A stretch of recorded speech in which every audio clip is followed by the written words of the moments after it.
What's up, you YouTubers? It's Harpiano89, and the voices in my head coming at you from the Duelist Den. And today I am debuting my Pirates Crusade deck profile. This deck is a mixture of for hires and Crusadias, hence the reason it's called Pirates Crusade.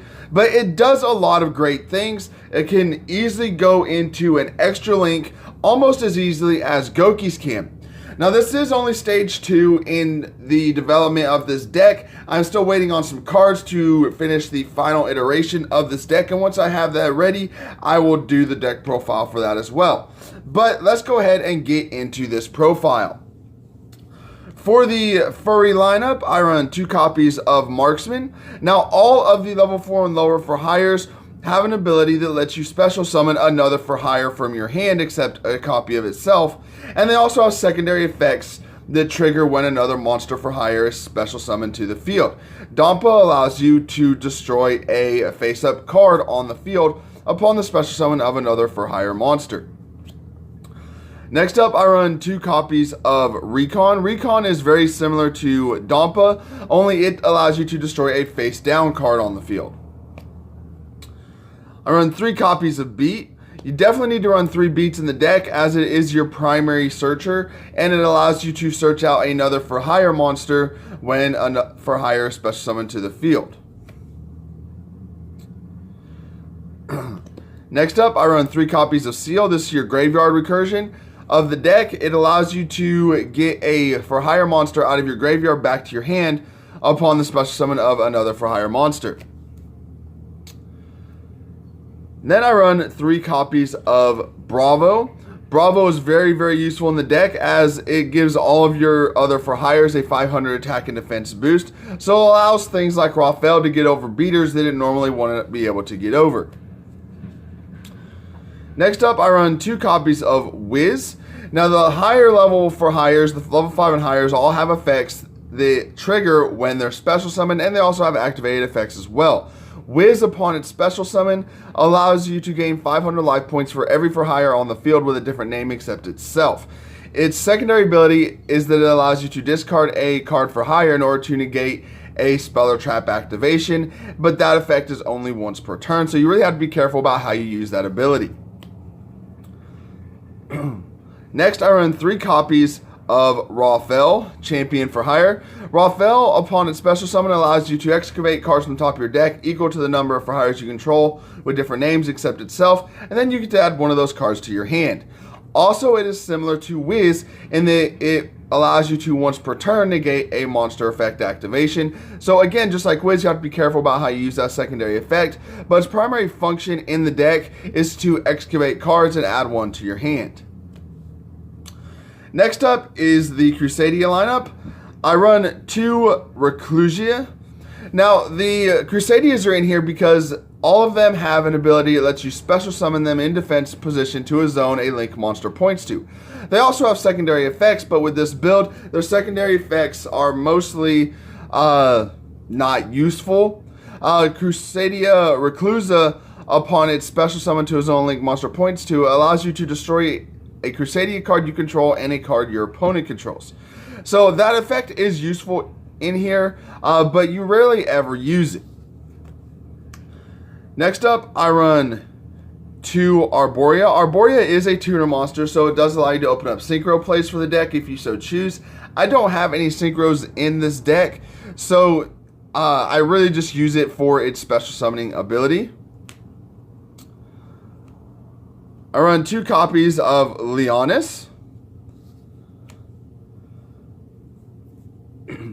2 copies of Draco. Draco's ability actually does have a function in here.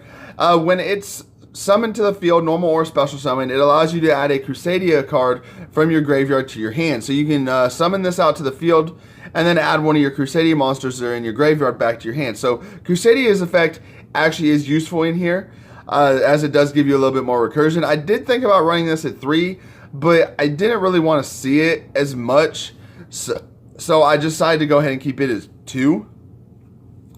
Then I also run 2 copies of Crusadia Maximus. For the spell lineup, I run 1 Monster Reborn for obvious reasons. 2 Pot of Desires, the best Neg 9 in history. You can't change my mind on that. I run 1 Reasoning and 1 Reinforcements of the Army. Now your basic for hire deck uses Reinforcements of the Army to search out a beat, but in this build you can also search out Crusadia Arborea as well. So instead of having just 3 targets, you actually have 5 targets for it with this build. I also run 1 copy of Soul Charge. Now if you open with at least 3 monsters and a Soul Charge, and you're going first, you've pretty much guaranteed yourself the win, because this will allow you to extra link very, very easily. And for the final spell, I run 3 copies of Mayhem for Hire. Again, just another graveyard recursion in the deck. For traps, I run the Solemn package, which includes 1 Solemn Judgment, 3 Solemn Strikes, and a Solemn Warning. For the extra deck, like I said, I don't run any synchros, even though I am running a tuner. I don't run any synchros. This is a straight up link deck. So for the starting off the extra deck, we have the Nightmare package, which is 1 Goblin, 1 Cerberus, 1 Phoenix, 1 Unicorn, and 1 Griffin. Now these are your primary cards that you're going to use to extra link your opponent out. They are all very, very useful and have very good effects. They help push the deck. I run a Crusadia Magius. Now Magius is very, very useful, as when a monster is special summoned to the link zone it points to, then you can add a Crusadia card or a Crusadia monster from your deck to your hand. So very, very useful in this deck. I run an Underclock Taker as well, for obvious reasons.